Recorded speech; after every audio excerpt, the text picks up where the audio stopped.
So since April of 2022, I have been going through the process of trying to get a, big deal power chair. It's time to move off from my stand-in travel chair I bought and get something that I can put an easy lock on the bottom and drive with.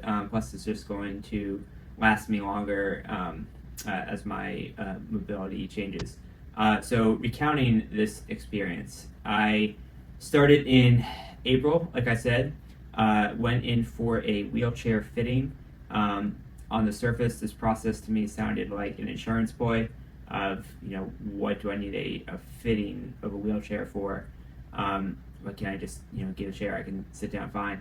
I went in for the process. I did kind of see and have the opportunity to sit in different chairs with different cushions and their different abilities to tilt and recline and raise up and really try to get something that I needed.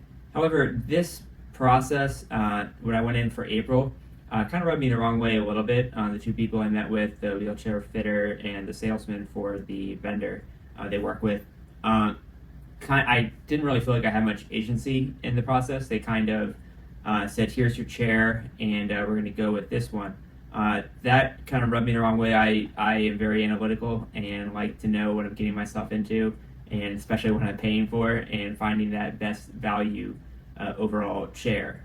This chair, just as they were talking about it, is the PerMobile F3, is top of the line. And, they were saying, it's pretty much the same price as my car, around $30,000. Of course, different insurance companies have their own negotiated prices for these things, but that's what I in my head have been moving backwards from and calculating everything, and they didn't really kind of steer me off of that. So they also, both of them really seemed confident that because the system is coming up as I was on both Medicare and Medicaid, that it would be taken care of. I knew this would not be the case. I'm on disability insurance and income, so I have Medicare. The Medicaid I looked into is not full Medicaid. It's a limited benefit for family planning or something like that. So I knew this was not going to be covered in April. Nevertheless, they assured me this is the process, and let's just stay tuned to see what the price is, and to give them 2 months, which seemed to be pretty generous in the first place. So after 2 months, which is a kind of long time for me to entrust anyone that they're going to do anything, I, gave them the benefit of the doubt, though, rather than being the on top of everything advocate I usually am. I'll give someone the benefit of the doubt of them saying that this is how long it's going to take, and I'll let them do their thing.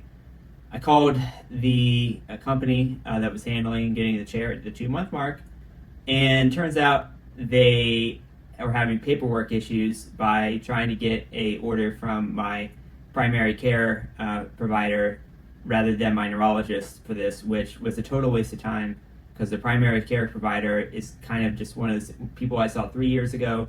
I've only seen people in their practice since. I've not seen this actual primary care provider for 3 years, and generally she just doesn't know my condition. And my neurologist, my neurology team, is more on top of me and my condition and what I need.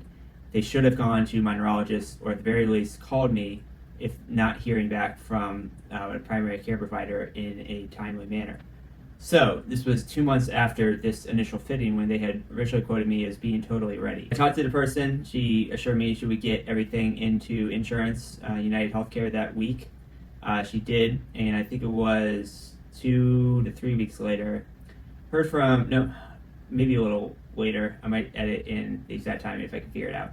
But regardless, I heard back from United Healthcare, and they tried to, they denied my initial claim by saying, your notes, your provider notes, do not indicate that you need this tilt built into the wheelchair.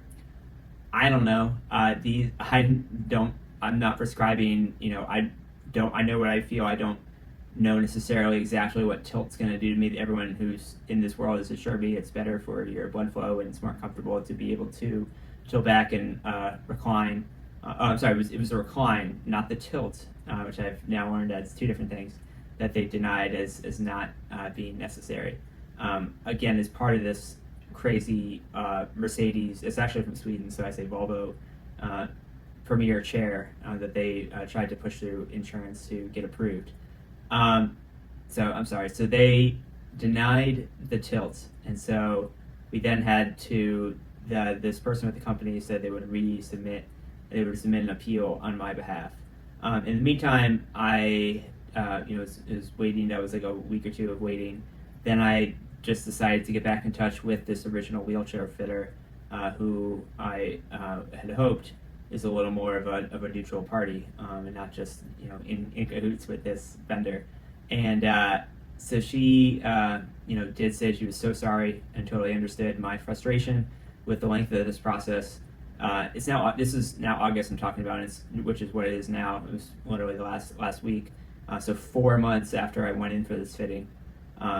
So I made an appointment to come in today. Ironically, I actually did get another letter from United Healthcare yesterday, not totally denying that appeal, but again stonewalling and saying they needed more information from the person who had appealed on my behalf, that they did not file the correct paperwork to say that they were in fact representative of me. So I can only assume that this paperwork could have been taken care of again earlier. So again, contributing to this delay. So today I went in for a second fitting and talked to a new sales representative from another vendor. And so far I was and talked to this person, the fitter, more so about the process and the why, but also we explored another option, a on paper cheaper option, but of course with everything in insurance it goes further than that I still may have a lot out of pocket, but it's going to most likely be less than it would with the other chair, as the starting price is a lot lower. It's still a little bit of an older model, still a brand new chair, but not the latest and greatest model, not the Mercedes, not the European vehicle. It's made in good old Ohio, I think it was. So probably a little easier to get through insurance. So it's hopefully so. We're starting a little bit of scratch here now in August, 4 months into it. But the direction of where I have been going, I just knew is not going to be good, because I didn't want to be on the hook, as I calculated it, a 30,000 share if Medicare takes care of 80%, and you also have to pay 80%. That's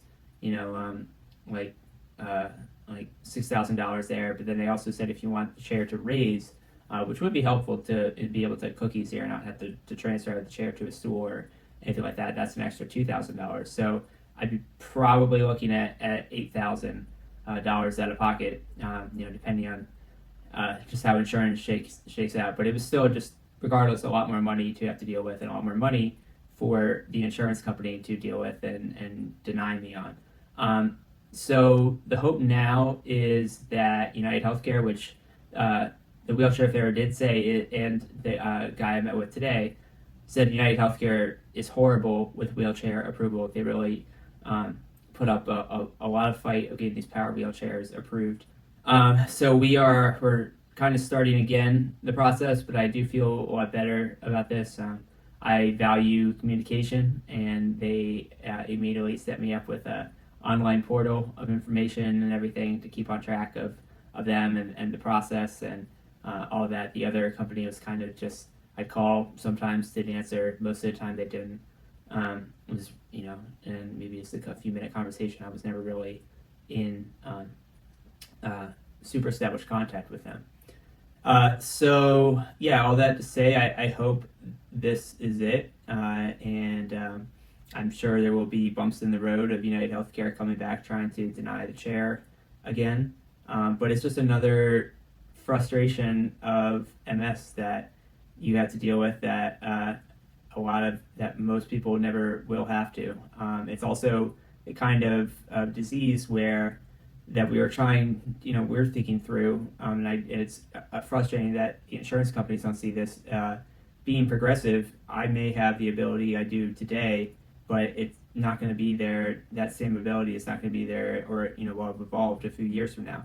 So how do you invest in the future for features that will help keep you healthier and more mobile overall today, versus keep having to redo this process every few years? It's very frustrating, and really is one of those things where you do start to feel in as a piece of the machine that's you're being pumped through the system. But I kind of, like I was saying with how the first process started, and I felt like I was being kind of pushed through that, and I didn't have the agency. I knew something was wrong. I didn't feel good, and so it took a little time, to get to this point of retrying the whole process again. Like I said, I even though I have learned to stay on top of things, I will still hope to take people at their word. They said, give us 2 months. This is a lengthy process, and I gave them 2 months, and it was not done. So I've been on top of it ever since to get this moving and through the system, and I plan to be. I learned my lesson. It's always a evolving lesson, and it's always something to be processed with MS. This isn't the first thing. Insurance is incredibly hard, whether that's medications you are trying to get approved, or doctors, and et cetera, et cetera. It can definitely wear you down. But like I've been saying all along, just big sigh. Allow yourself to feel those initial emotions, and take a minute or a day or two to feel that and be frustrated, but you are not doing yourself any favors by letting yourself become defeated. The next best thing to do is lay it out on a piece of paper or whatever in your brain, break it down process by process, and break it down. Okay, I have to contact this person, I have to contact that person, I need to call them today, I need to call them every 2 days, I need to call them weekly. I have this timeline in mind, and you need to approach pretty much everything with multiple sclerosis as, your life really. This goes for anyone. The project manage your life, break it down to actionable steps and goals, and yes, you'll need other people to step in and do those things, but if something's not going right, you need to step in and make the change. No one else is going to make that change for you. You're the CEO. So do not give up, and do not just let life push you from one stage to the other, and just be along for the ride. Drive as much as you can for as long as you can. Thanks for watching. I'll keep you updated as this evolves. Really, especially why I want this chair, not just for comfort and that sort of stuff, is to be able to drive again. And the car and driving is another story that's been bubbling under the surface of this, that I've taken steps on but cannot move forward on until I have a chair like this. So stay tuned. That will enter the picture at some point, as soon as possible. Don't know when. Just need to stay on top of everything and keep it moving. Thanks for watching. Like and subscribe, and I'll catch you on the next one. Thanks.